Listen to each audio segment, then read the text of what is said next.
If you're thinking about moving to Alameda's West End, well, you're in the right place, because we're going to do a neighborhood feature on that part of the island, and we're going to start right now.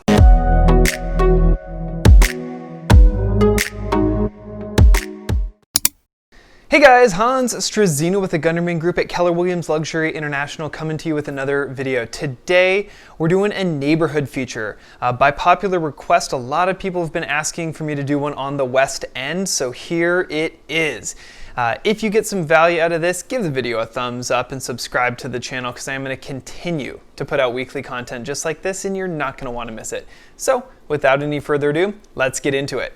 So before we go into today's version of the West End, I'm going to give you a quick little history lesson. There's two areas that have notable histories, one being Neptune Beach, which was at the time called the Coney Island of the West Coast. It was a large, basically amusement park with an Olympic-sized swimming pool, Ferris wheel, views of the bay, ferry back and forth to San Francisco, roller coaster. It was crazy. Opened in 1919 and closing in 1937. This was the place to be on the bay for fun and recreation at the time. Obviously since then has been redeveloped and turned over, but it is something that's going to be referenced a lot if you do move to the West End, so it's something you should absolutely know about. But something that you can't miss if you move to the West End, or probably any part of the island, is the Naval Air Base up at the very west end of the island. Opened in 1940, this was an active duty military base until 1997. Of note, and I've talked about this in other Alameda videos, which I'll link to up here, the Doolittle raids launched from here. So if you're a history buff, you'll probably appreciate that. But the Naval Air Base had a huge influence on the neighborhoods, the architecture, the types of houses, and a lot of other things, as well as some pretty cool attractions today, which I'll get into in just a second. All right, so let's get into the neighborhoods specifically. So first of all, you've got kind of the formal West End. Most people would suggest that it starts at Webster and goes west. Think when you're looking at Alameda, think west is Webster, in case you're having a hard time figuring out which end of the island we're talking about. But some maps and some folks will suggest that if you go a few blocks east of Webster, you're still in the West End. So anyways, depending on who you're talking to, just know that that's a thing. But generally speaking, you've got a lot of smaller bungalows and some interesting architecture that was built up to house the naval base personnel. Obviously, since 1997, when the base officially closed, a lot of that area has been redeveloped. New homes have been built over at Alameda Landing or in the Bridgeport community or some of these other newer tracks. So it's arguably one of the fastest changing sections of Alameda from a community and a lifestyle and architecture standpoint.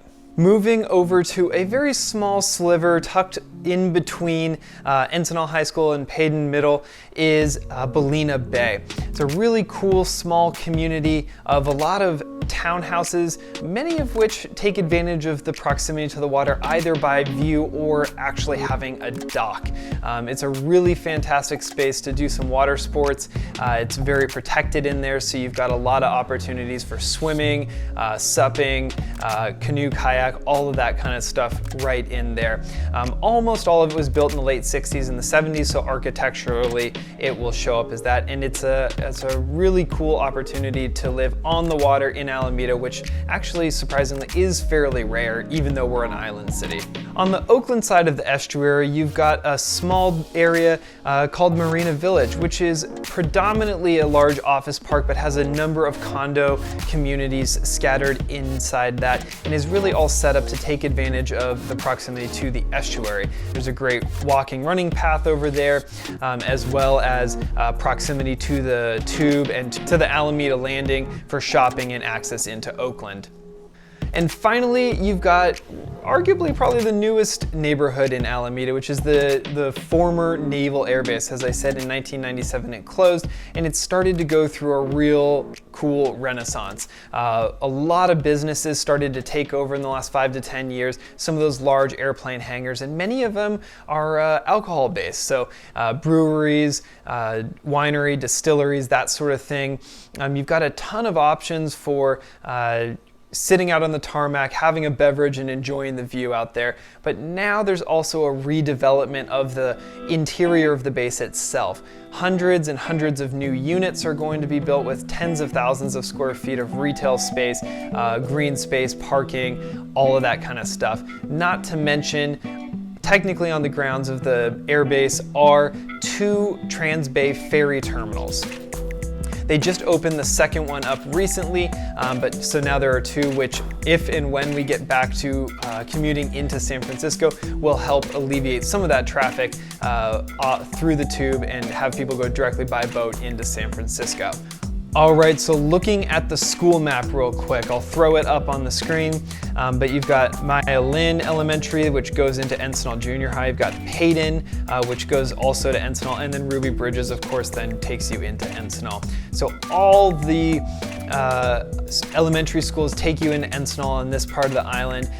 You've also got a few charter options, Alameda Academy of Learning, NAE Community Center, and some others, as well as the College of Alameda. So I've got all of that linked up down below so you can determine if you're going to buy a place here, which school you would apply for and go into, and then if you decide to go the charter route, how you could pursue that route as well.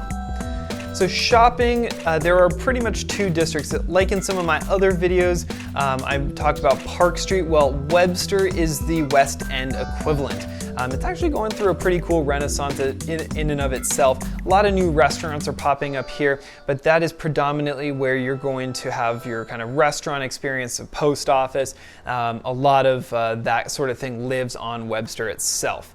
And then of course you've got Alameda Landing, which has Target and Safeway and a lot of bigger chain stores that you can go to in a more traditional shopping mall experience, as opposed to a long promenade of old-time shops up and down Webster.